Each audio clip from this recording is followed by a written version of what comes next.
우리는 역사상 가장 중요한 시점을 지나고 있습니다.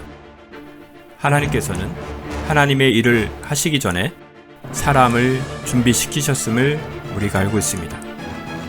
하나님 말씀은 마지막 때에 대추수, 대부흥의 때가 있다고 분명히 예언하고 있습니다.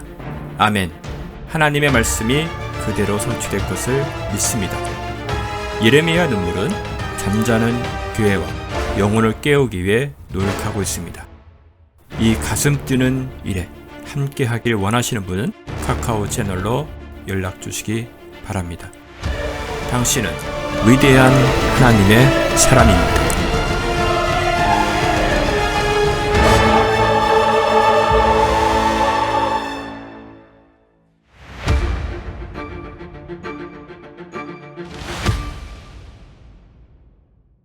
자, 시편 52편 1절에서 5절까지 함께 합독하시겠습니다. 시작.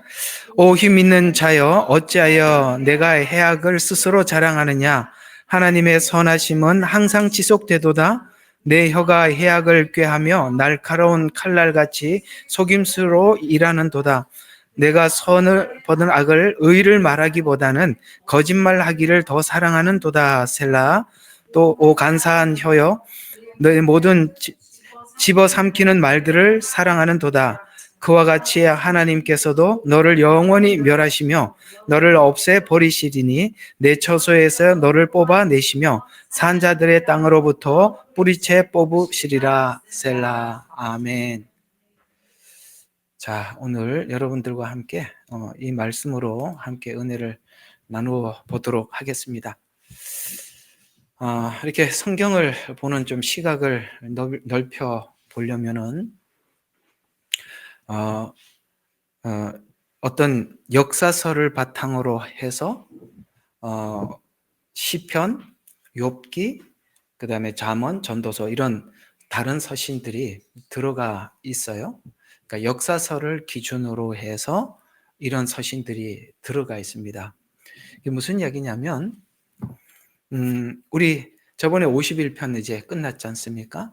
51편은 다윗이 밧세바와 간음한 후 지은 시 이렇게 나오니까 우리가 그냥 시편 한 권을 가지고 그냥 묵상해 들어가 버리면 이 시를 쓴 배경을 모르면은 그냥 이렇게 나에게 주시는 말씀하고 이렇게 그냥 자기 것만 취하게 되는데 그 배경 이 시를 썼던 그 배경을 알면은 내가 그 상황으로 내가 공감을 하게 되죠. 그러니까 그 공감은 내 지금 죄의 상황과 그 다윗의 상황을 공감을 해서 시편 51편을 읽어볼 때 그 시편 51편은 글로 써도 은혜가 되고 감정으로도 은혜가 되고 체험으로도 은혜가 되고 미래 결단에도 은혜가 되는데 이런 것을 무시한 상태에서 그냥 무작정 큐티를 해버리면 이것이 그러니까 원래 원색이 안 나온단 말이죠. 자기 색깔만 나올 뿐이지 원래 색깔을 칠해낼 수가 없다는 게 단점입니다. 그러니까 모든 이런 시가서도 어떤 역사적인 신약도 마찬가지예요.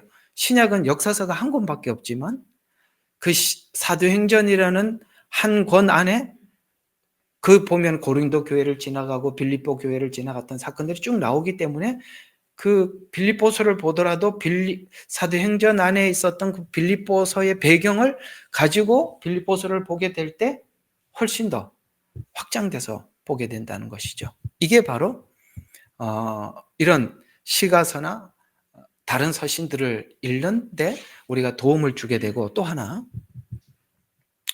사건이 있으면 사건이 있다는 것은 어떤 인물이 그 사건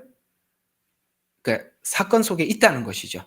사건이 있다는 것은 어떤 사람이 있었다는 얘기죠. 인물이 있었다는 것이죠. 그러니까 하나님은 역사 속에 사람을 세워서 오늘 우리에게 전하고자 하는 메시지를 성경을 통해서 쭉 전달해 주고 있는데 성경에서 인물은 우리에게 어떤 교훈을 주느냐면 그 시대마다 많은 인물들이 있었겠지만 성경에 거론된 인물은 하나님께서 우리에게 굉장히 중요한 어떤 의미를 전달해 주기 위해서 선택된 인물들이란 말이죠. 그러니까 51편은 다윗을 중심으로 해서 다윗의 어떤 인생 속의 어떤 한 사건을 기준으로 해서 51편을 적었다면 오늘 52편은 어떤 다른 사건. 자, 우리 한번 52편, 요즘은 성경이 옛날처럼 달라가지고 그래도 주제들이 너무 잘 나와 있잖아, 그죠? 그 주제를 한번 보면은 제가 가지고 있는 킹제임스 성경은 주제를 이렇게 적었어요. 한번 보면 악장에게, 이 시를 가지고 노래를 불렀다는 거거든요. 악장에게 마스갈, 이건 마스킬이라는 말이 나올 때마다 어떤 생각이, 이게 모두에게 교훈하기 위한 시구나, 이렇게 생각하시면 돼요. 그래서 이게 노래 불렀다, 그래 모든 사람에게 교훈하려고. 다윗의 시인데 아까는 죄를 지어서 51편은 죄를 지어서 하나님 앞에 회개한 시라면 오늘 여기 이건 좀 배경이 전혀 다른 배경인데 에돔인 도액이 이제 등장을 합니다. 도액. 그러면 이제 도액이라는 것이 사무엘상 21, 22장에 등장할 겁니다. 그러니까 글로 가야죠. 그래서 도액이 사울에게 가서 고하여, 다윗이 이렇게 숨어 다니는데 사울인데 가서 고발을 했다는 것이죠. 고하여 다윗이 아히멜렉 집으로 갔나이다라고 이렇게 고발을 했을 때 그때 받았던 어떤 심정을 가지고 지은 시, 이렇게 하니까 여러분들이 살아가고 있는 여러 가지 그러니까 교차된 감정들, 상황들을 여기다가 확대해서 집어넣어버리면 우리도 이럴 때가 있거든요. 누군가로부터 엄청난 억울함을 당했을 때 여러분들의 비밀을 누군가에게 누설을 했을 때 받은 상처, 그러니까 여기다 막 같이 섞어질 때 52편은 굉장히 크게 와닿게 되고 이런 걸 놓치고 그냥 큐티하자고 해서 탁 파고 들어가 버리면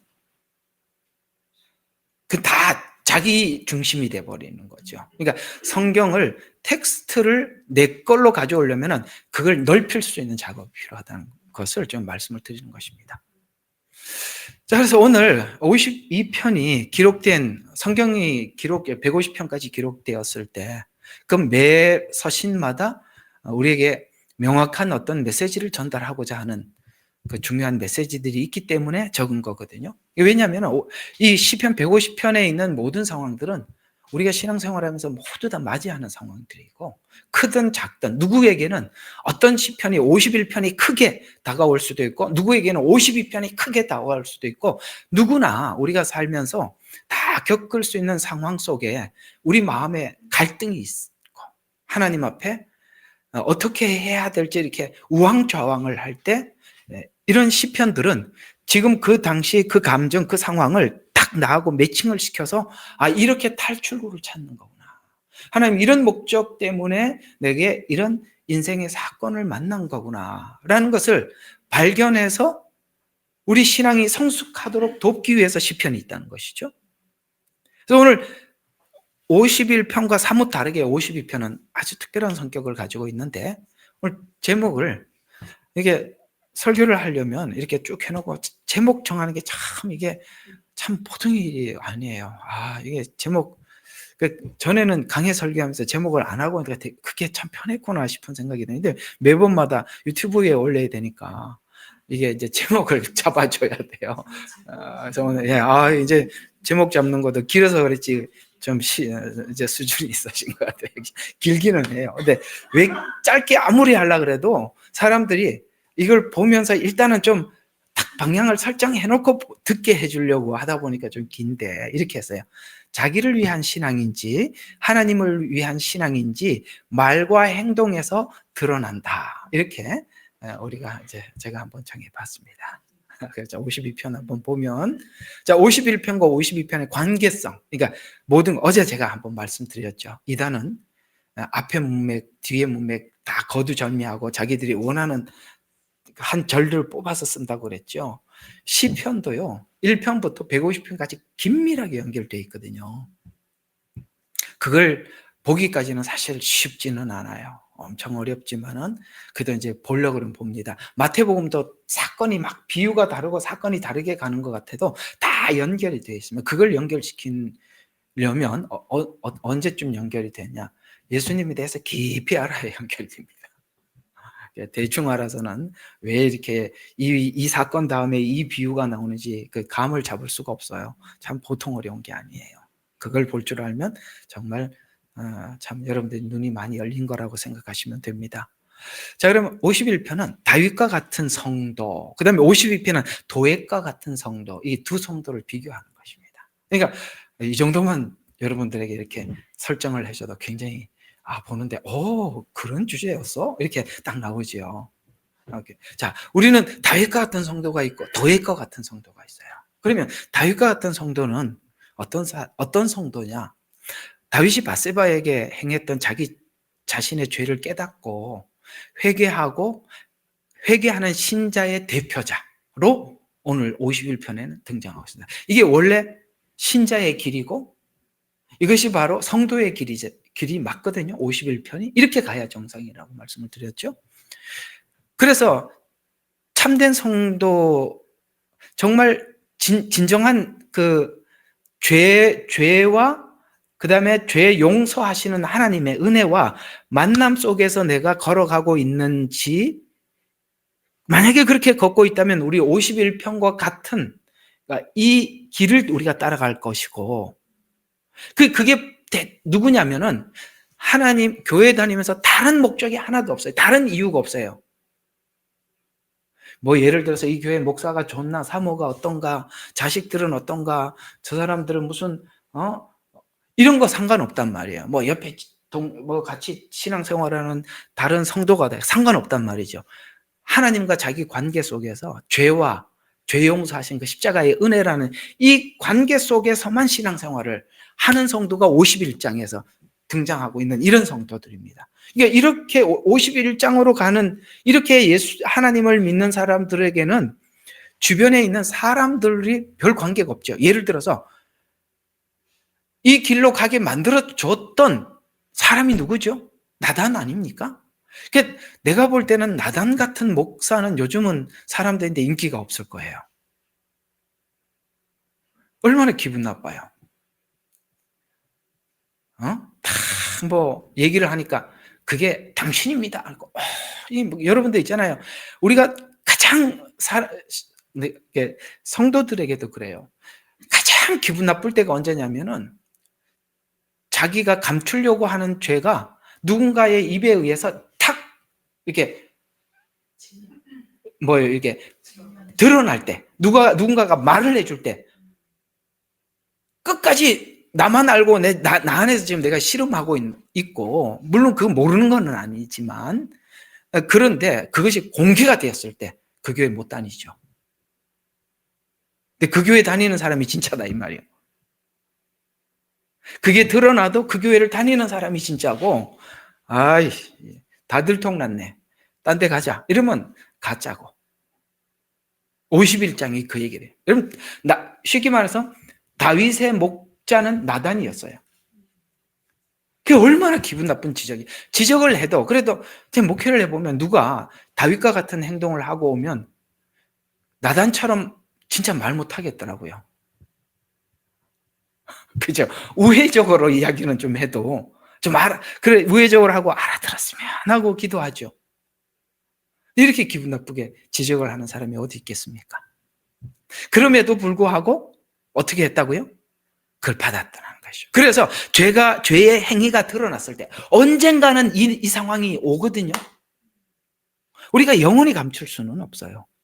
언젠가는 이런 상황이 드러났을 때 진짜는 누구냐? 그걸 인정하는 사람이에요. 그러니까 은혜는 겸손한 사람이 받는 거예요. 인정하는 사람. 그러니까 자기를 보는 게 진짜 은혜더라, 이렇게 얘기를 하고 있는 셈이죠.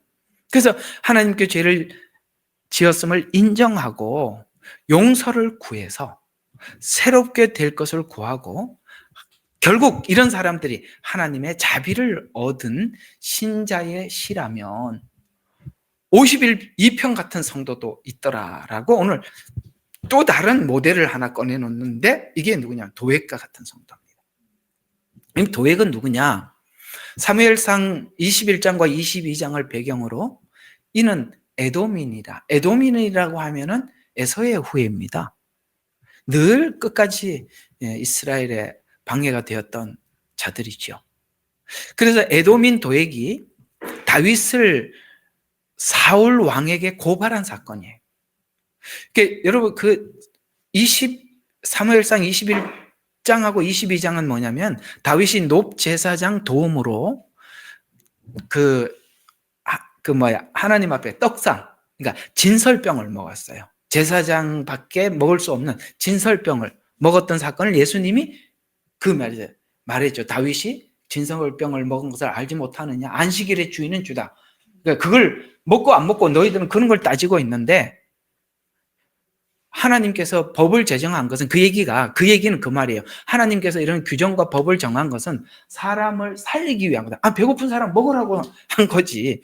미리 삭을 꿀, 야, 저 사람이 말이야, 안식일도 안 지킨다. 그렇게 하지 말라는 거야. 법을 준 이유, 율법을 준 것은 사람을 살리려고 준 것이지, 이걸 하라 하지 말라는 그 두 번째, 세 번째 목적이고, 이해가 가죠? 그 얘기예요. 어쨌든 오늘 그 주제는 아닌데 어쨌든 그 얘기라는 것을 일단 지나가 봅시다. 자, 그래서 배가 너무 고팠을 때 어떻습니까? 진설병을 먹고 그래서 허기를 채웠어요. 뿐만 아니라 거기서 골리앗의 칼을 이게 다윗의 손에 이제 넣게 되었어요. 그래서 이제 무장할 수 있게 되었을 때 이 도액이라는 자가 사울에게 몰래 가서 밀고를 해요. 그래서 사울이 이 높 지역에 와서 그 제사장 85명을 죽입니다. 근데 85명만 죽은 것이 아니라 거기에 있었던 많은 사람들, 그 가족들, 그 백성들, 대표적으로 제사장. 여러분 기본적으로 하나님 아시죠? 다윗이 왕으로 기름 부었다는 이유로 사울에게 손을 대지 않았어요. 특별히 제사장을 그렇게 한다는 것은 하나님의 사람, 하나님의 종을 그렇게 한 거거든요. 그러니까 그 사건을 마음에 두고 52편을 적은 겁니다. 그러니까 이건 이런 이야기냐면은 어떤 이야기냐면은 도액의 배신의 분노와 정의에 대한 확신, 그러니까 분노가 있죠. 그 다음에 하나님의 일을 하나님을 이렇게 함부로 생각한 거에 대한 분노, 그 다음에 이런 것들을 하나님이 어떤 분이시냐, 하나님은 이런 악을 어떻게 하시는 분이시냐라는 것을 지금 다윗이 생각하고 있는 성경이라면 오경이죠. 하나님은 이러이러한 분위기에 이런 자들을 이렇게 하실 것이다 라는 것을 하나님 앞에 기도한 시. 여러분들에게도 이 엄청난 기가 막히는 이런 일들이 우리 인생 속에 있을 수 있다. 이게 그 상황은 다르더라도 느끼는 감정이 이런 상황들이 있다는 거예요. 누군가로부터 엄청난 배반을 당하고 또 가서 밀고를 해서 내 모든 것에 대해서 노출을 시키고 위험 상황에 빠뜨리고 나를 도와준 사람들에게는 어떻게 하면 정말 죽음으로 처절하게 그 가족들까지 살해당했다는 소식을 들었을 때 우리 마음속에 얼마나 분노가 일어나겠으며 보복에 대한 이가 갈림이 있겠냐 이 말이죠. 우리가 살면서 누군가로부터 이런 상처들이 왜 없겠냐 이 말이죠. 이런 시편이 여기에 올라와 있다는 것을 그걸 잘 아셔야 돼요. 왜 시편은 이런 글을 썼나? 우리 신자의 생애 속에 이런 일이 있다 이런 이야기입니다. 우리는 다 편안하게 예수 믿고 그냥 황홀경에 빠졌다가 천국 가고 이걸 생각하는데 꿈 깨시라. 우리는 다 시편을 지나간다. 됐죠? 예. 그러니까 여러분들이 이런 것들이 왜 시편에 올라 있냐? 주님, 이런 시편 빼지요. 그러는데 있으니까 왜 이게 뭔가를 만들어내니까 하는 것입니다. 그래서 도액의 배신과 분노와 정의에 대한 확신을 표현한 시가 이어나오는 이유는 결국은 이런 악인들은 파멸할 것이고 그 다음에 의인들은 승리할 것이라는 확신이 무엇 때문에 이런 실제 사건 때문에 하나님이 기록한 성경을 관찰해 보게 만들고 관찰한 대로 하나님이 이런 자들에게 이러하시겠다라고 약속한 확신을 가지고 기도하였고 훗날 실제 하나님이 그렇게 하시는 것을 봄으로써 우리에게는 뭐가 더 생기냐? 하나님이 공의로운 심판자다. 그러니 하나님이 심판하시겠구나. 내가 가서 손대지 말고 이렇게 간다 이 말이에요. 사람들 때문에 오늘 다윗과 같이 속상한 사람들은 잘 들으셔야 돼요. 누군가로부터 이렇게 억울한 인생을 살았던 사람이라면 오늘 51편이 주시는 이 메시지를 우리가 잘 소화를 한다면 우리가 이 억울한 것들을 여러분들이 직접 팔 걷어붙이고 해결하러 나가지 않고 하나님 앞에 맡길 수 있을 것입니다. 그러나 한 가지 조금 조심스럽게 여러분들의 말씀드리고 싶은 것은 나는 그런 사람들을 만나서 기도했더니 하나님 결국은 파멸의 길로 가게 만든 사람이 1명, 2명, 3명, 4명 이런 거 세지 말라. 누구를 만나면 맨날 그 얘기만 해요. 내가 살면서 이 악인을 만났는데 내가 하나님 앞에 기도하고 싸우고 그랬더니 결국은 나는 멀쩡한데 저 사람은 병 걸려 죽었어. 이런 것만 가지고 있으면 안 된다 이 말이에요. 에? 누가 나한테 대들었는데 하나님이 그놈을 아주 그냥 교통사고 나고 병신을 만들었어. 그게 하나님은 내가 옳다고 나한테 손을 들어준 거야. 이런 거 하지 말라 이 말이에요. 아시겠어요? 예, 그거는 지금 논해예요. 그런 걸 하자는 얘기는 아니니까 오해하고 듣지는 마세요. 예, 자, 계속 한번 보겠습니다. 자, 오늘 51편과 52편의 두 시편은 다윗의 개인적인 체험을 바탕으로 신앙의 반응을 드러내는 것으로서 연결이 되어 있다. 내 안에 내가 예수 믿는 동기는 우리가 신앙생활을 하는 과정 속에서 드러날 수밖에 없다는 거예요. 다윗도 하나님을 믿은 믿음이 하나님과의 관계가 어떤 건지 죄를 지었을 때 드러났듯이 오늘 도액도 그 과정에서 드러난단 말이에요. 그러니까 우리가 이스라엘 백성들이 애굽에서 나와서 마늘 먹자 부추 생각난다라는 것이 드러날 수밖에 없는 거예요. 그러니까 이 드러나는 것에 대해서 다윗은 인정을 해 들어간 사람이고 도액은 이용한 사람이고.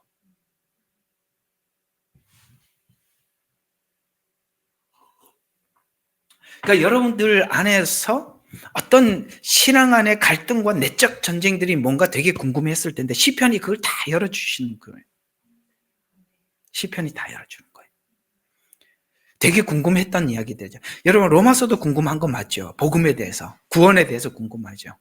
근데 시편은 여러분의 내적 갈등, 오라 나는 곤고한 사람이라 뭐가 곤고한지를 설명해 주는 거예요.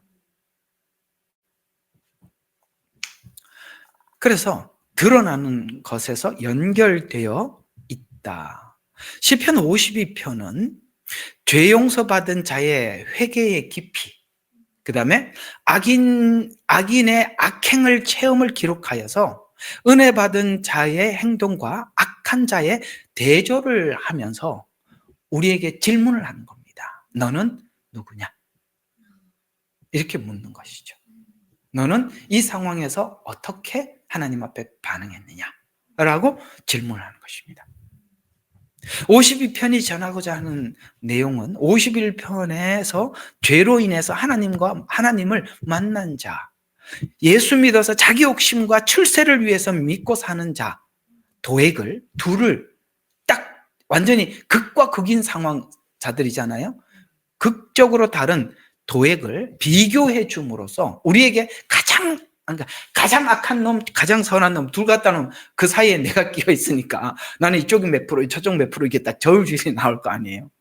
이쪽은 100이고 이쪽은 제로라면 그 사이에 나는 이쪽 무게가 한 5대 5구나 아니면 6대 4구나 이렇게 나올 거 아니에요. 이게 저울질 해보라. 너는 도액이냐 다윗이냐 이렇게 묻고 있는 거죠. 자, 시편이 괜히 그렇게 기록된 게 아니라 그렇게 돼 있다 이 말이에요. 자, 그래서 주님을 만난 자, 그다음에 예수 믿어 출세하고 자기 욕심을 채우려고 하는 도액을 비교해 줌으로써 주님을 만날 자들과 그렇지 않는 자들의 차이가 무엇인지 설명하고자 하는 것입니다.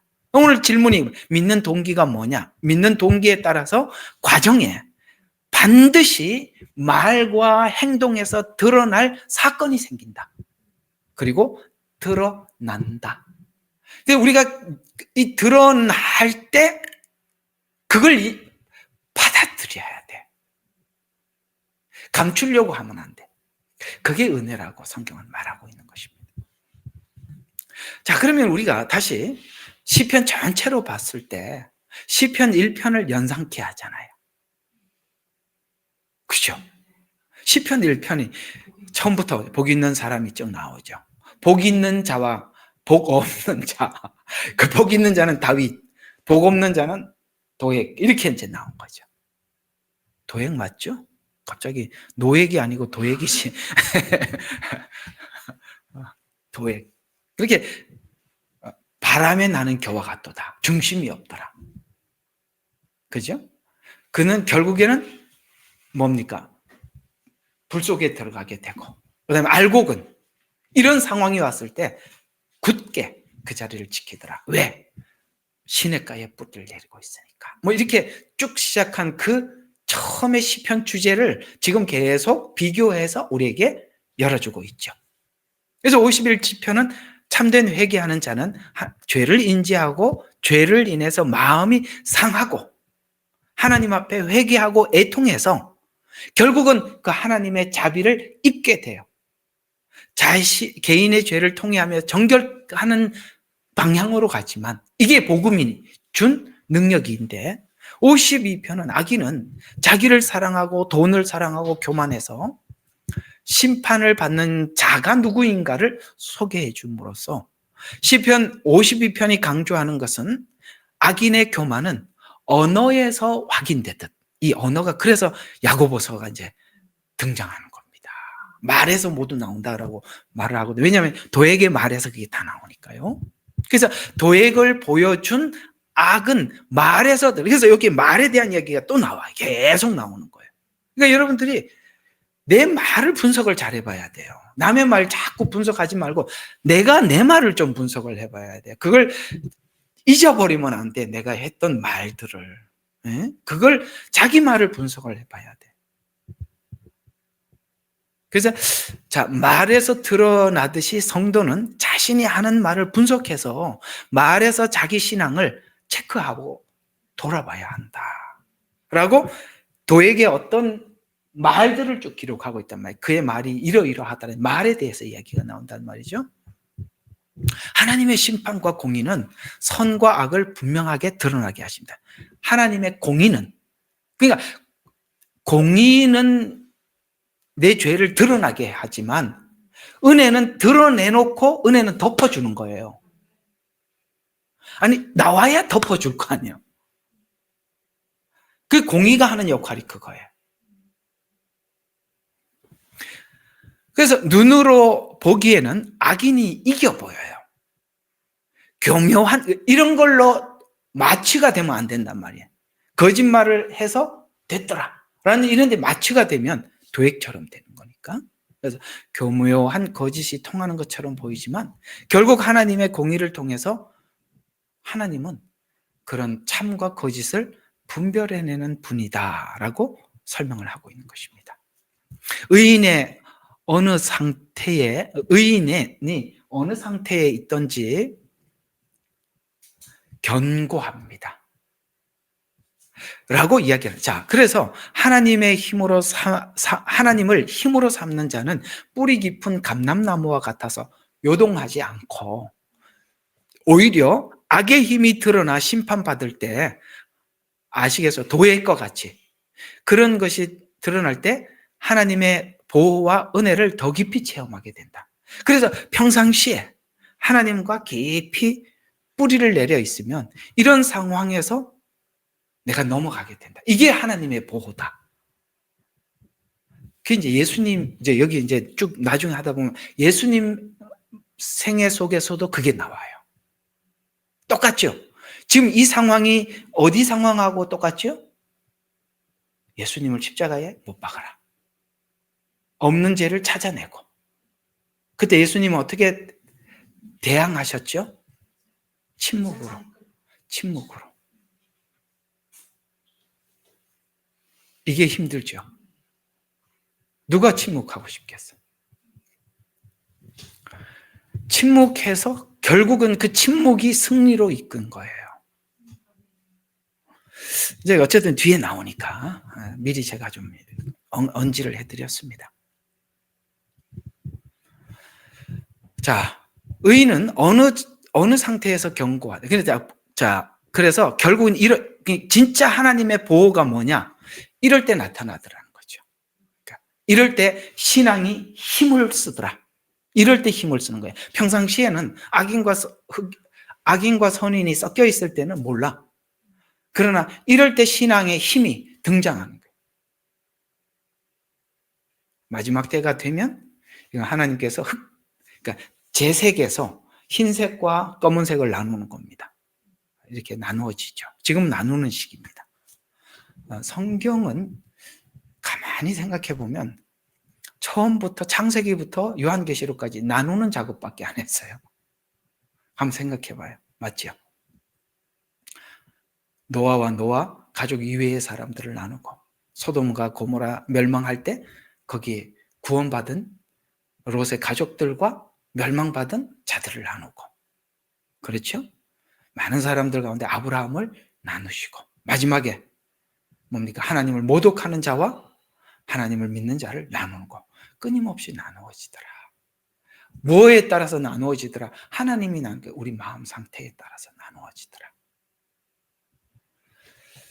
자, 그래서 시편 52편 이제 결국에는 우리가 이렇게 하나님 앞에 말씀을 따라가는 사람들은 언젠가 최후의 하나님 앞에 감사와 예배의 자리에 서게 될 것이다. 그래서 결국은 이런 사건을 결국 소화해서 어디로 갔어요? 하나님의 선하심에 대한 감사, 하나님을 더욱 신뢰하는 것으로 마무리가 되더라. 그러니까 믿는 우리들이 하나님 안에서 하나님이 말씀하신 대로 살면 결국에는 우리 신앙이 하나님과 더 친밀해지는 걸로 끝장이 나더라. 그래서 하나님을 신뢰하는 것이 결국 성도의 최선의 길이고 실제 오늘 이런 사건을 통해서 깊어져 가더라. 이렇게 이야기하는 것으로 끝이 나는 것입니다. 자, 그러면 하나하나 보도록 하겠습니다. 1절부터 시작해 보겠습니다. 자, 힘 있는 자여, 어찌하여 내가 해악을 스스로 자랑하느냐? 하나님의 선하심은 항상 지속되도다. 이 뒤에 말이 안 붙여지는데 놀랍죠? 붙여지더라는 거예요. 그죠? 자, 이게 뭐냐면 도액이 사울에게 고발했던 사건을 배경으로 악인은 그 사악함이 혀에 있다고 지적을 하고 있는데 도액의 사악한 고발로 인해서 노베 거했던 85명, 그들이 정말 다윗이 쫓겼을 때 이 제사장들이 와서 그렇게 도와주고 해줬잖아요. 그래서 그 제사장들과 그 아내들과 아이들과 시민들까지, 여기 실상 사무엘상에서는 85명의 제사장만 이야기했는데 훨씬 더 많은 사람들이겠죠. 그래서 생명을 잃게 되었어요. 도액이 이렇게 죄를 짓게 된 마음의 동기는 무엇이냐면 바로 재물을 의지하고 자긍했기 때문이라고 그렇게 성경은 설명하더라고요. 이게 지금 무슨 상관이 있겠나라고 하겠지만은 이상해요. 우리 마음속에 예수님을 믿는 동기가 죄와 십자가와 이런 것과 아울러져 있지 않고 뭔가 다른 게 섞여 있으면 언젠가는 도액처럼 흉악한 괴물처럼 변해가는 거예요.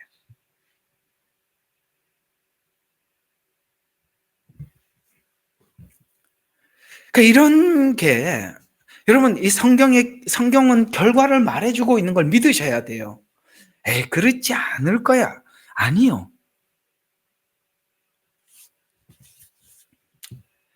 그렇게 되게 돼 있어요. 이제 저는 선교지에서 선교비를 받는 입장이잖아요. 줄 때는 다 하나님이 주셨다고 이야기는 하는데 자기들이 주더라고. 이 뭔 말인지 알아들었어요? 예. 하나님이 주셨습니다가 아니에요.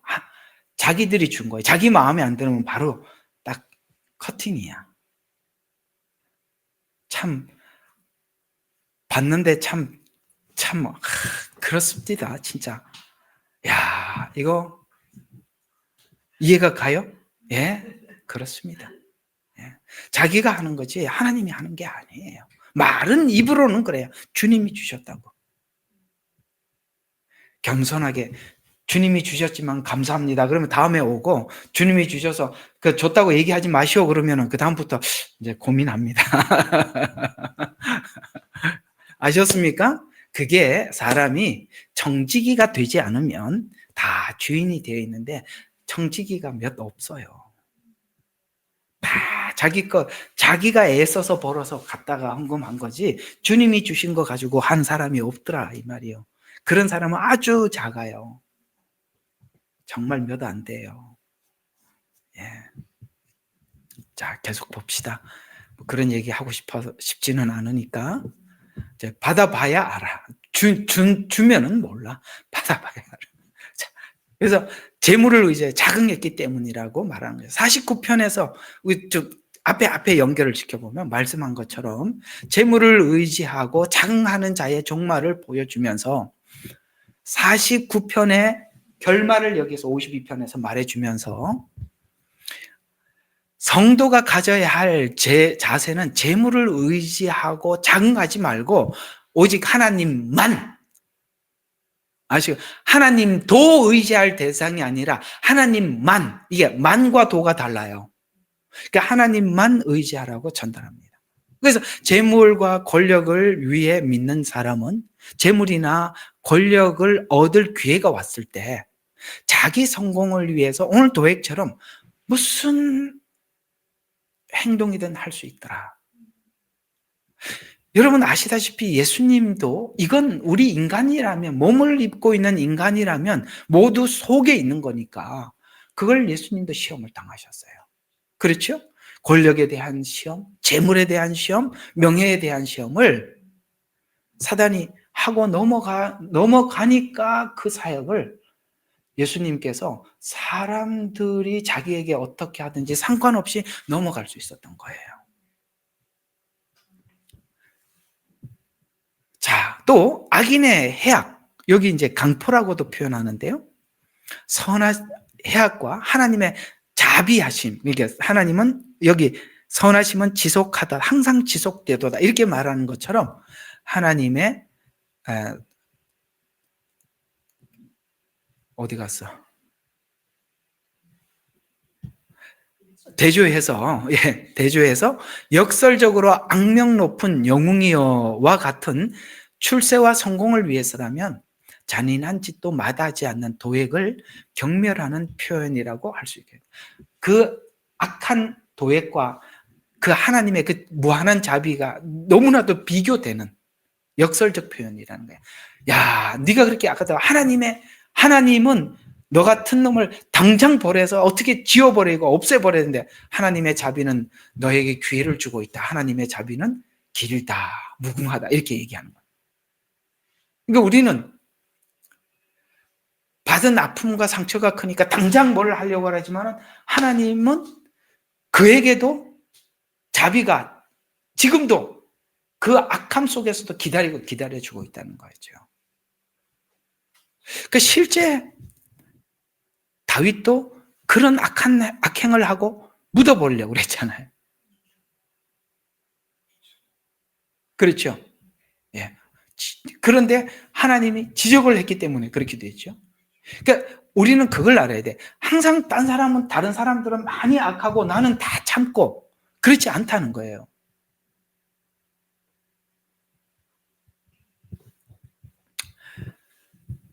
여기 요즘 이제 제가 이걸 쭉 보다가 이거 지금 딱 사이코패스구나 싶어서 나르스시스트구나 싶어서 딱 정확하게 사울하고 도액이 둘 다 그렇더라고요. 나중에 좀 정리를 해놨거든요. 요즘은 이런 사람들을 너무 많이 만나니까 너무 힘들어. 가만히 생각해 보니까 나르시시스트였구나 이런 생각이 딱 드는 거예요. 근데 이게 우리가 정신병으로 구별을 하니까 그렇지만 이게 오늘 이렇게 정리를 하면서 보니까 성경에 보면 귀신 들린 자의 여러 가지 현상들이 그 나르시시스트에서 그대로 다 증상들이 다 똑같이 나타나더구만요. 근데 성경에는 그냥 귀신 들린 자 이렇게 표현을 했는데 요즘은 이제 그런 사람 보고 너 귀신 들렸다 그러면은 안 되잖아요. 그래서 그렇게 이름을 바꿔놓은 거야. 사이코패스, 나르시시스트 뭐 이렇게 바꿔놓은 거야. 귀신 들린 놈 이러면은 또 그렇잖아요. 그래서 조금 좀 고급한 언어를 이렇게 바꿔놓은 거더라고요. 쭉 보니까 똑같더라고요. 나중에 또 뒤편에 정리를 해놨으니까 그때 보도록 하고. 자, 그래서 도액의 악함은 사울이 제사장을 죽이라고 할 때, 여러분, 이 사울의 병사들이 제사장을 죽일 수 없었어요. 아무리 명령이라 그래도 이건 하나님의 사람들이잖아요. 하나님의 일꾼들이잖아요. 그들을 죽일 수가 없었을 때 도액이 나와서, 여러분 생각해 봐요. 그 85명만 죽인 게 아니라 도액이 나서서 제사장들을 죽였어요. 정말 악하죠. 이 도액 같은 사람들이 요즘 많아요. 교회를 없애고, 교회 그러면은 그냥 뭐든지, 이런 사람들이 왜 이렇게 많이 나타나는지, 현 시대에는 사울, 여기 가면 사울, 저기 가면 도액, 이런 사람들이 참 많더라. 신앙인들 사이에서도 그렇게 많은데, 내가 요번에 나는 이렇게 목사님들이 우리 이제 앞으로 대통령 선거 기호 1번을 지지한다고 쫙 하는데 나는 진짜 넋이 나가서 한참 듣고 있었네요. 뭐라 그러냐면은 그 사울을 피해서 다윗과 같이 용감하게 지금까지 하나님 앞에 살았던 그 이재명을 다윗과 같은 이재명이라고 그러는데 내가 너무 충격을 받아서 이재명을 다윗이라고 막 지켜 세워주는 이런 시대에 우리가 지금 살아가고 있습니다. 거기에 도액은 또 얼마나 많아. 나는 보니까 이게 그 따라다니는 사람들이 다 도액 같아. 사울 앞에 도액 같아요. 어쩌면 이렇게 성경이 이런 걸 그냥 나는 옛날 그때 상황인 줄 알았는데 요즘 상황인 거예요. 이번 주 금요일 날 목장 예배 있을 때 그 메시지 좀 적어놨으니까 좀 여러분들 좀 많이 참석하십시오. 자, 계속 봅시다. 그래서 현재 왕인 사울을 통해서 자기 출세를 위해서 악을 행하고 있어요. 도액이 왜 그렇게 했냐면 진짜 사울 앞에서 진짜 그냥 입에 혀거채 해주고 있잖아요. 그죠? 제사장들 자기 손으로는 못 죽이니까 죽여라. 항상 자기가 안 해. 딴 사람 시키지. 너무 똑같아. 딴 사람 시켜. 근데 또 자기가 출세하려고 또 해. 어쩌면 너무 아주 연상이 돼서 그렇습니다. 그래서 신앙도 삶도 모두가 자기 성공을 위한 기회주의자일 뿐인 거예요. 신앙이라고 외치지만 그건 다 기회주의적인 신앙이에요.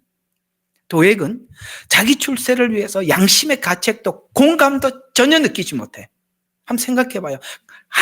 제사장은 어떤 가정의 가장 아니겠어요? 그 가족들이 다 죽어요.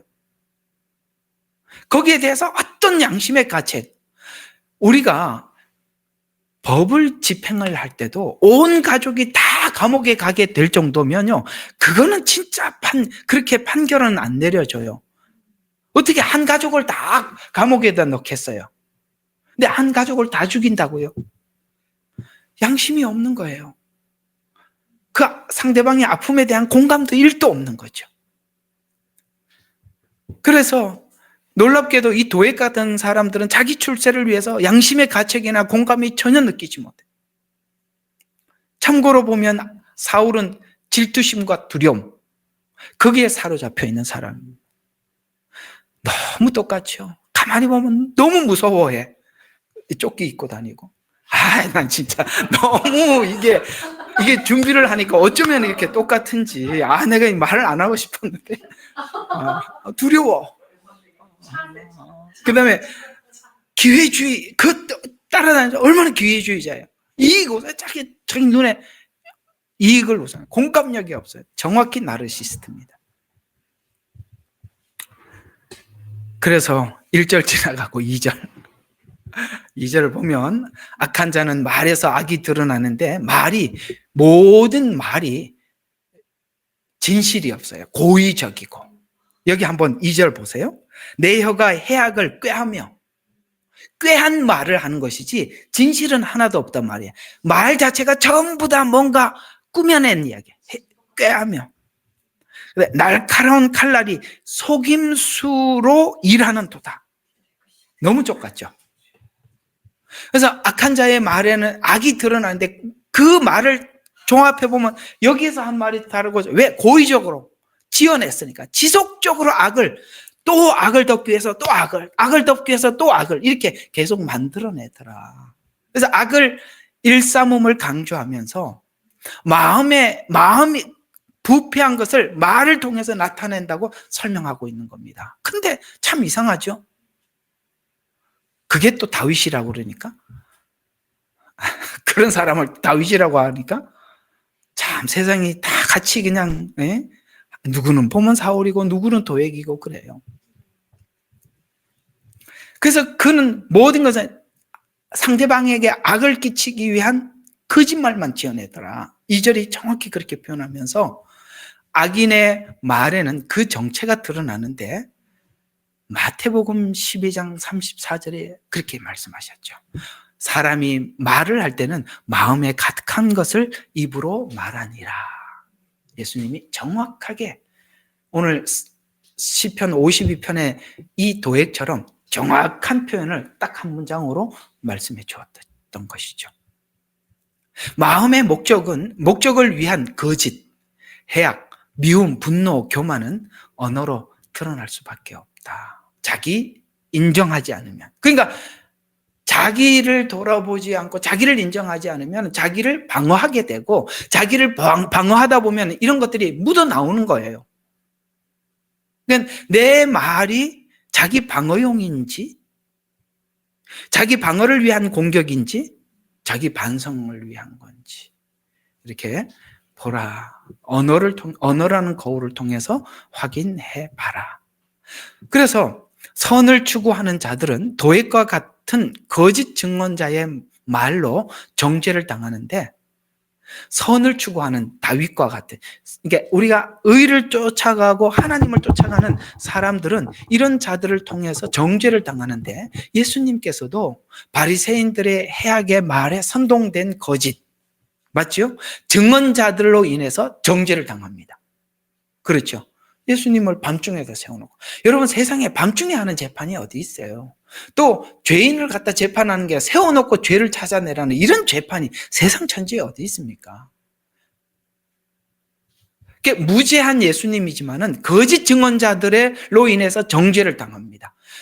오늘 하나님께서 다윗을 통해서, 예수님께서 한 삶을 통해서 우리에게 뭘 말하고 싶어 하는 거냐면, 거짓 증언자들로 인해서 정죄를 당했지만 예수님은 어떻게 했냐? 그 입을 열지 않았다고 이사야에서 예언했고, 실제 그는 입을 열지 않았습니다. 뭐예요? 털 깎는 양같이 잠잠했다. 입을 열지 않았다. 이렇게 말씀합니다. 그럼 입 열지 않는 것만이 그냥 당하는 게 바보처럼 맨날 떠들려 맞고 살아라는 말입니까? 이제 우리가 이렇게 질문하죠.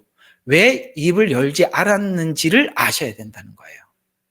보세요. 이게 나는 그래도 입을 열어야 되겠습니다 하면 할 수 없지만 왜 입을 열지 않는 게 승리인지 설명을 한번 해보겠습니다. 그게 악에게 대항하느라 하나님의 부르심을 그르치지 않으려고 했다는 거예요. 예를 들어서 이런 게 있어요. 우리가 지금 이 언어 때문에 싸워가지고 무너진 무너져서 늦게 가거나 후퇴하는 일들이 너무 많을 거예요. 그때 그냥 넘어가면. 그죠? 한번 여러분들이 예수님 입장으로 생각해 봐요. 그러잖아요, 예수님이. 지금이라도 12형이나 되는 천사를, 거기 몇 명 된다고? 12형 천사. 예수님이 힘이 없고 능력이 없어서 당한 게 아니라 그 다음 우리를 생각한 거죠. 여러분과 제게 맡겨준 사명, 그 다음, 그 어린 영혼들, 그런 모든 것을 깨트리기 위해서 도액을 집어넣는데 입을 다물므로 인해서 동조하지 않으므로, 이해가 가요? 그들의 그 악한 계획에 말려들지 않았다는 거예요. 그게 그 얘기입니다. 왜 예수님이 입을 열지 않았느냐? 악에게 대항하느라 하나님의 부르심을 그르치지 않으려고 하였기 때문에 악에게 대항하지 않고 침묵하여 하나님의 부르심을 이루어 나갔다는 것이죠. 우리가 이걸 못하면 누구를 양육할 수 없어요. 뭘 할 수가 없어요. 누구는 성질이 없습니까? 어떤 목사님이 그러더라고. 나 목회하느라고 텔레비 몇 개 깼어. 그러더라고. 여러분들은 또 이렇게 생각하겠지. 그럴 수가 있어. 그 금요일 날 얘기해 줄게. 그럴 수가 있어.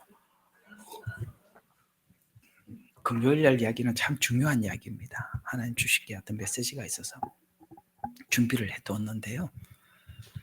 거룩이 거룩을 만들지 않습니다. 속지 마세요.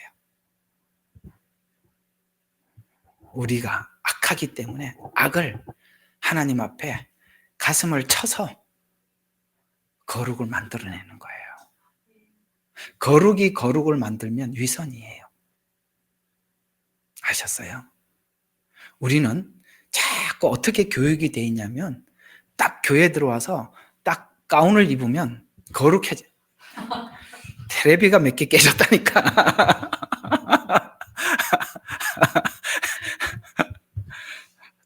텔레비 깨고 와서 설교하는 게 얼마나 힘든지 아세요? 한번 생각해봐. 장본인이 앞에 앉아 있을 거 아니야.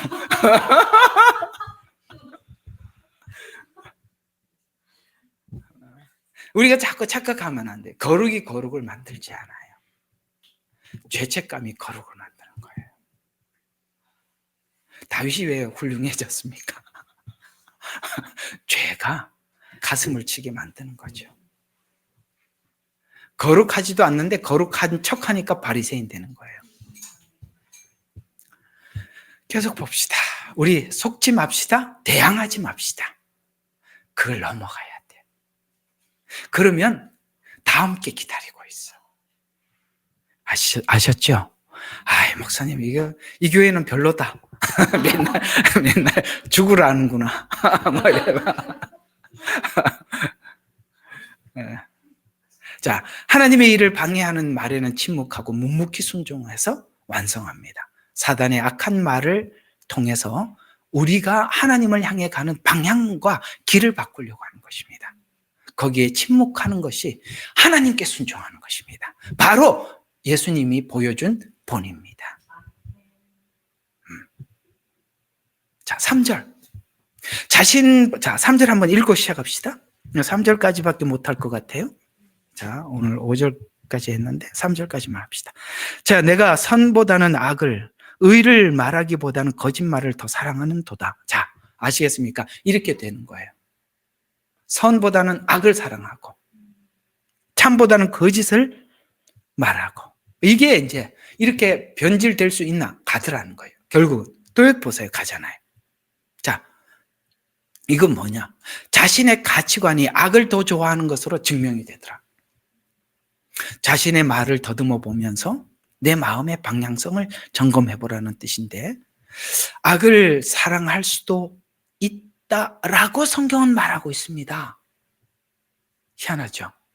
우리는 누가 봐도 상식적으로 봐도 이게 선이고 저게 악인데 뒤바뀐 사람들 요즘 많이 봐요. 그죠? 이상하게 완전 반대야. 이쪽이 선이 상식적으로 봐도 선이야. 근데 이건 전부 다 악이라고 그래. 근데 이쪽은 또 악이야. 근데 또 다 선하대. 요한계시록이 이해가 되죠. 하나님께서 이런 흔드는 걸 통해서 악한 사람은 더 악하게, 하나님을 향해 가는 사람들 더더욱 거룩하게 그렇게 되더래요. 그게 가능하냐? 그럼요. 그게 여기서 이렇게 나옵니다. 요한복음 3장 19절. 이게 이제 좀 더 깊이 있게 이해가 되는 순간인데, 자, 이렇게 이야기합니다.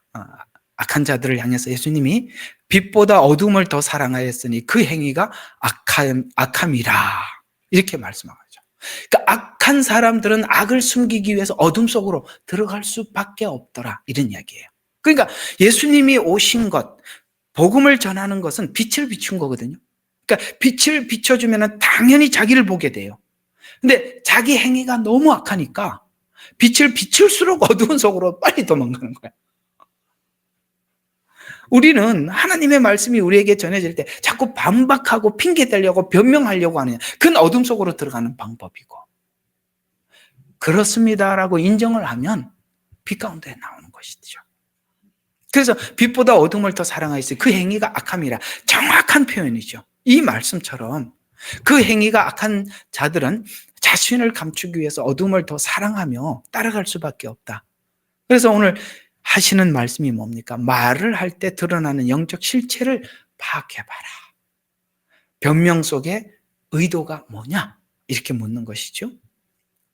뿐만 아니라 마지막 때 불법이 많아져서 사람들이 믿음도 식어지고 사랑도 식어져서 사람들이 그냥 이게 있잖아요. 교회가 빛의 역할을 감당해줘. 그 빛이 강하면 강할수록 그나마 사회가 빛 가운데 지탱이 돼요. 쉽게 말해서 법 안에 질서가 지켜져요. 근데 가만히 보세요. 교회가 무너지니까 국가의 법치가 무너져요. 국가의 법치가 무너지니까 사람들 마음속에 예를 들어서 함부로 살고 싶은 마음이 있단 말이에요. 그걸 열어놓는 거예요. 열어버리는 거예요. 사람들의 악을 법과 질서 속에 가둬놨다가 위에서 썩어버리니까 그래 해도 되네. 예를 들어서 이런 게 있죠. 애들이 어떤 잘못된 행동을 할 때 정당화하는 말이 아빠도 그랬잖아. 이렇게 말 말이 없죠. 근데 아빠가 안 그랬어. 그러면 지적을 해도 애들이 잘못했습니다. 이렇게 하는데 이해가 가죠? 그런데 아빠도 그렇게 해. 근데 애들도 그렇게 했어. 그러면 왜 그렇게 했냐고 야단을 치면 아빠도 그렇게 했잖아라고 하잖아. 그래서 나는 그렇게 해도 너는 그렇게 하면 안 돼 또 이렇게 얘기하거든요. 그러면 거기는 힘이 약하니까 이해하지만 뒤에서 하죠. 이해가 갑니까? 그 얘기죠. 불법이 많으니까 사랑이 식어져. 믿음도 식어져. 그러니까 하나님이 이건 뭘 의미하느냐면 그나마 하나님께서 세상에 이 복음이라는 빛을 통해서 불신자라 할지라도 이 법 안에서 질서를 지키는 그런 세상을 만들어 왔었다 라고 말을 하고 있잖아요. 그런데 우리는 뻔한 불법 선거를 앞에서 두고 있는 거예요. 불법이 성행함으로 사랑이 식어지래. 손쓸 방법이 없어요. 앞으로 이 무질서는 감당이 안 된다 이 말이에요. 사람들이 도덕적인 사람을 만드는 데는 긴 시간이 걸리지만 무너지는 것은 인간의 악은 항상 도사리고 있기 때문에 문만 열면 와장창 쏟아져 나오는 겁니다. 우리가 이런 시대를 살아가고 있으니 디모데전서에서 뭐라고 디모데후서에서 뭐라고 그러나 너는 이 말을 잘 주의해서 봐셔야 돼. 하나님 앞에 하나님의 길을 걸어가는 사람들은 그러나 너는 이라고 이러이러해라. 이렇게 될 것이다. 불법이 성행하고 사랑이 자기를 사랑하고 돈을 사랑하고 이런 시대가 올 거다. 그러나 너는 요 뒤에가 우리에게 해당되는 이야기예요. 이러니까 너도 그래라 이렇게 말하지 않고 거기서 구별되라.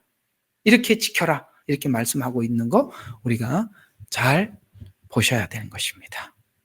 악한 자는 더 악해져 갈 수밖에 없는 것은 악을 계속 숨겨야 되기 때문에. 그러니까 포장지. 그러니까 처음에는 그냥 신문지로 포장을 했다가 들통이 나니까 그 다음에는 조금 더 나은 포장지, 종이 포장지, 흰색으로 했다가 그 다음에 은박지로 했다가 이해가 가죠? 금박지로 했다가 그 다음에 더한 계속 포장을 해서 거짓말은 거짓말을 하고. 그래서 악을 악으로 갚지 말라는 이야기는 악을 악으로 갚으면 저쪽이 또 여러분 한번 생각해요. 악이 1이 가면 상대방이 1로만 갚습니까? 그런 바보는 없어요. 맞죠? 악이 하나가 가면 상대방은 네가 하나를 줬으니까 하나를 갚는 게 아니라 기본 3, 4, 5 이렇게 가는 겁니다. 그럼 나도 또 다시 3, 4, 5에 가버리면 그 다음에 악은 속도가요 굉장히 빨라요.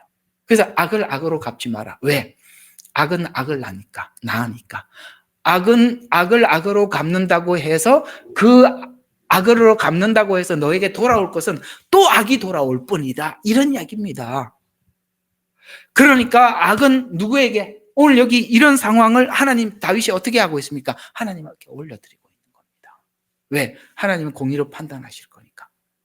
그리고 공의로 판단하시고 하나님이 거기에 맞게 심판하실 것이니까.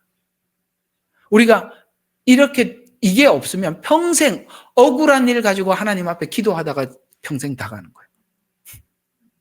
아셨어요? 나는 이렇게 억울해요. 기도 때마다 엉엉 울죠. 나는 이래서 억울해.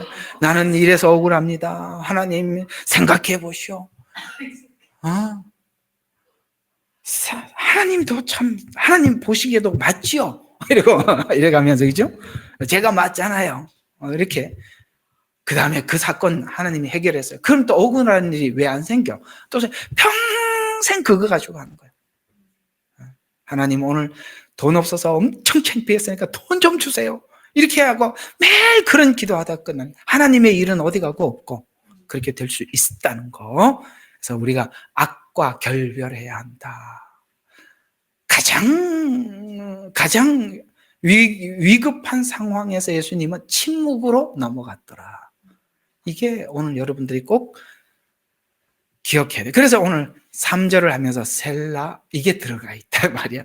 뭐예요? 멈추고 점검해라. 이런 이야기거든요. 그래서 셀라라는 말이 여기 들어가 있는 말은 말을 점검해서 마음의 방향을 악을 사랑하는지 진리가 부담스럽지는 않는지 이해가 가요? 이 진리가 듣는 것이 진리의 말을 듣는 것이 너에게 부담스럽지는 않는지 이 마음을 바꿔놓기 위해서 예수님은 어떻게 하셨는지 교훈을 얻어서 거짓에 대항하지 말라. 그 다음에 새 길, 하나님이 열어놓은 새 길, 새 진리의 길을 열어놓았다는 걸 믿고 그건 하나님 앞에 맡기고 하나님께서 주신 길을 묵묵히 가라. 그래서 거짓된 자들과 도액과 같은 사람들 항상 있으니까 또 마지막 때는 엄청 많으니까 싸우지 말고 새 길을 열어라. 여기까지. 도움 되시죠? 네.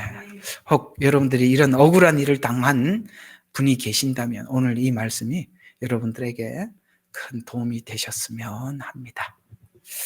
한번 기도하고 마치겠습니다. 하나님, 기도 찬양 알겠습니다. 예. 자, 제가 좀 기도하고 일단은 마치고 기도 찬양 한 30분 틀어놓고 기도하실 분들은 기도하라고 하시네요. 알겠습니다. 광고하고 마쳐야 될 것 같습니다. 그러면 자, 뭐죠? 예, 금요일 날 목장 모임이 있습니다. 이렇게 모이시면 되고 우리 주생명 선교교회에 계시는 분들은 토요일 날 이번에 좀 이렇게 새순교회에서 오전 오후 강의가 있더라고요. 오전 참석하시는 분들은 거기서 점심을 준대요. 점심 드시고 오후에 강의가 선택 강의가 있는데 저희 교회가 꼭 좀 들어야 될 강의가 있더라고요. 그래서 우리 교회 카톡에 올려드렸으니까 여러분들 중에 내가 이게 좀 이쪽에 가서 좀 듣고 싶다. 뭐 중독에 대한 강의도 하시고 또 이민자 선교에 대한 강의도 하시고 그래서 우리한테 참 필요한 것 같아요. 그래서 필요하신 분들 가서 들으시면 되겠고 이번 주 주일은 저희 교회가 13주년 창립 예배입니다. 뭐 메시지는 똑같이 로마서 하겠지만 끝나고 같이 또 하나님께 감사하는 시간을 가져보려고 합니다. 기도하고 일단 마치고 여러분들 좀 기도하실 분들은 좀 더 기도하시면 되겠습니다. 제가 일단은 기도하고 마치도록 하겠습니다. 하나님 아버지 감사합니다. 오늘 51편과 52편을 대조해 보면서 하나님 참 많은 생각이 교차합니다. 우리는 과연 하나님 앞에 서 있는 사람인지 나를 위해서 하나님 앞에 내가 나를 위해서 하나님을 부르는지 우리 자신을 돌아보게 해주십시오. 아버지 내 출세와 내 자존심을 위해서 살아가는 존재는 아닌지 하나님 생각하게 해주셔서 하나님 우리가 그릇되이 발길을 옮겨놓지 않도록 하나님 붙들어 주시옵소서. 오늘도 귀한 말씀을 통해서 또 필요한 은혜가 필요한 자들에게 오늘도 이 말씀이 하나님의 귀한 응답이 되어 지기를 간절히 소망하고 기도합니다. 우리를 구원하신 예수 그리스도의 이름으로 기도드렸습니다. 아멘. 예레미야의 눈물은 시대에 맞는 말씀 선포와 변질되지 않은 순수 복음을 외치고 있습니다. 함께 연결되어 하나님께 예배드리며 이 마지막 때에 하나님께 쓰임받길 원하시는 분은 카카오 채널로 연락주시면 연락드리도록 하겠습니다. 고정 댓글에 채널 경고와 착제에 대비한 예비 채널과 제2채널 링크를 올렸습니다. 이 채널 또한 구독 부탁드리겠습니다. 감사합니다. 우리는 역사상 가장 중요한 시점을 지나고 있습니다. 하나님께서는 하나님의 일을 하시기 전에 사람을 준비시키셨음을 우리가 알고 있습니다. 하나님 말씀은 마지막 때에 대추수, 대부흥의 때가 있다고 분명히 예언하고 있습니다. 아멘. 하나님의 말씀이 그대로 성취될 것을 믿습니다. 예레미야 눈물은 잠자는 교회와 영혼을 깨우기 위해 노력하고 있습니다. 이 가슴 뛰는 일에 함께 하길 원하시는 분은 카카오 채널로 연락 주시기 바랍니다. 당신은 위대한 하나님의 사람입니다.